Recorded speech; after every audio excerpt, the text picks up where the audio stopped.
waraanni bilisummaa Oromoo waraana kaayyoon lafa kaayyoon isaa itti qajeelche qofatti qabsoo geggeessaa jechuudha. Kanaaf wanni guddoon agartee jaallan waan baay'ee nuuf jedhan. Har'a arguutti jirtan uummatni Oromoo haala akkamii keessa jira.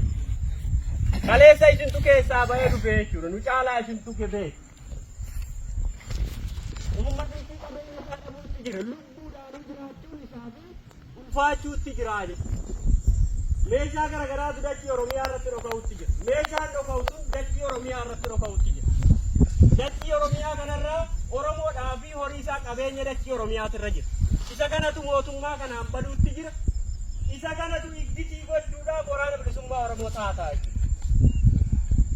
Isa kana iggitii itti gochuugaa kaayyoo xaliila irkuutti seense qofa hordofuutti barbaachisa. Rakkoo fi ganadoo uummati keenya keessa jiru kana haasofnee furuudhaan miti kan argitan furmaata argachuu danda'u.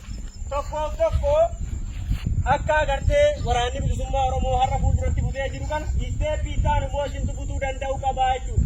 Lolaa immoo maaliin isa jedhu. Akka salphaatti argitee impaayirrii barcuma irratti diigamtu jirtu addunyaa kanatti. Impaayirrii qawweedhaan ijaaran qawweedhaan cabsu. Qawween cabsuuf immoo warra si dura jiru caasaa kee jala hiriirsee qabsoo geggeessuu qofa akka kaayyoon barbaadu. Ammatti uummati Oromoo nama taa'ee haasa'u qabu guutuuf. Namni barbaadu nama isaaf diina isaa ajjeesee argitee boo'icha isaatti iggitii godhu. Saamiinsa qabeenya isaatiitti iggitii godhu qofa barbaadaa jechuudha uummata Oromoo. Inni sun immoo waraana bilisummaa Oromooti nuyi jechuudha. Kanaafi mootummaa gabroonfattuu hundeedhaan buqqifnaa jennee dhaadan. Hundeedhaan buqqisuugaa tartiibaan caasaa dhaabaa hiriirtee hordoftee yoo deemte qofa. Yoo harcaati yoo buraa burree taate waan sanaa buqqisuu hin dandeessu. Kanaaf wanni walitti dhaammannu uummati keenya har'a boo'utti jira, qabeenya dhabuutti jira, saamamuutti jira. Mirga namummaa dhabeera Oromoon argaa jirtan. Mana hidhaatii baasanii akka barbaadetti ajjeesu. Dargaggeessa egeree biyyaa kallattii hundaan guuranii akka inni waraana ta'u godhu, akka inni baqatee biyya gadhiisu godhu. Mana hidhaa keessatti akka inni dararamu, akka inni abdii muratu godhu. Inni kun abdii dhabee jira uummati keenya. Kanaaf abdiin uummata kanaa waraana bilisummaa Oromooti.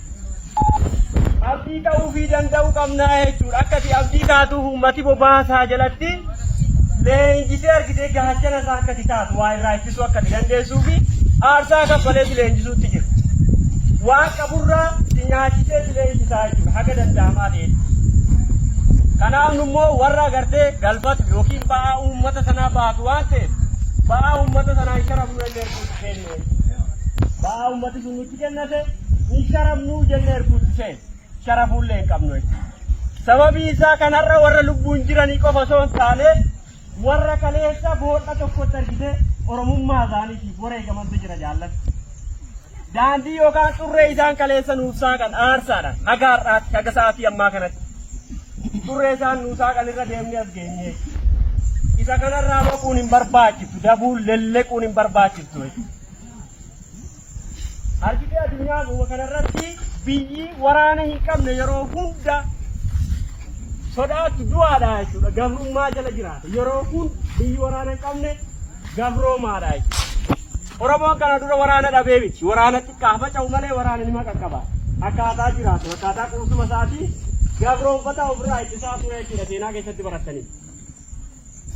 Har'a immoo sanarra darbee golee Oromiyaa dachii Oromiyaa hunda irratti akkuma keessan eebbifamuutti jira jechuudha kallattii garaagaraatti. Inni kun aarsaa jaallanii fi uummata Oromoo taasiseen kana geenye jechuudha. Isaas geenye kana immoo fuulduratti butuuf ba'aa guddaatu nurra jira jechuudha. Ba'aa guddaatu nurraa eegama. Kanaafi waan silaa ittiin hojjettan ogummaa waraanni bilisummaa Oromoo si barsiiseera jechuudha. Ogummaa baratte sana qabatamaa isaa hojiitti hiikuu irbuunis jaallanis illee isin gaafatti jechuudha. Isinirraa jechuudha. Fakkeenya ta'u naamusaa sansaakaa waboo isa sirriisan isa mooraatti baratte sanaanii socho'uutu sirraa eegamaa jechuudha. Akkasumas jaallan warra na dhaggeeffachuutti jiruuf hin dhaamsadhaan. Haala kana keessatti humna kana leenjisuun dhugaa dubbachuu yoo ta'e ulfaata. Haa ta'u garuu dadhabbii jiraa kana osoo hin jennee humni kun leenjii akka ba'u ta'eera. Moonaatti leenjii qofa osoo hin taane leenjii jabaa kan isin bor kennitaniitu caalaa jechuudha. Kan isin isaan kanaaf kennitan leenjiin inni jalqabaa fakkeenya ta'udha. Fakkeenyummaan sun waan barruu dhaabaati. Waan barruu dhaabaatiin ala fakkeenya wanni taatu hin jirtu jechuudha warra kana. Fakkeenya fakkeenya ta'uufi nurraa eegama. Warri kun tiyoorii isaa barate malee hojiitti hiikuun beeku. Sicha hojiitti hiikaate. Warra hojiitti hiikee beeku sanatu immoo waan warra kana barsiisaa jechuudha. Wanni isin barsiisan gaa wanni isin hubachiisan akkanitti lolee lolchiis naamusa waraana bilisummaa Oromoo sirriisa isii moonaatti barate. Isii kana waraana bilisummaa Oromoo irraa eegaa jiran ni ara. Humni amma leenjii gurmuu waraana bilisummaa Oromoo ta'e naamusa jabduu nurraa eeggataa jechuudha akka walootti. Lolanii lolchiisu akka walootti sana nurraa eeggata. Barnooti waraanaan xumuramu. Haalatu dhugaan keessa kanaaf immoo isintu guutaa deemaa jechuudha jaallata. Kanaaf walumaa gala humna kana loltanii lolchiisuu haa ta'u naamusaaf sansaakkaa torba haa ta'u waan sila akka waraanummaatti guuttachuu malan guutuufiin dirqama keessan isaan immoo waan isin kennitaniif kan moonaa leenjiitti dabalata godhatanii hojii milkaa'inaa akka isaan hojjetan abdii guddaan qabaa. Baga gammaddan baga guyyaa eebba keessanii geessanii jechuun barbaada.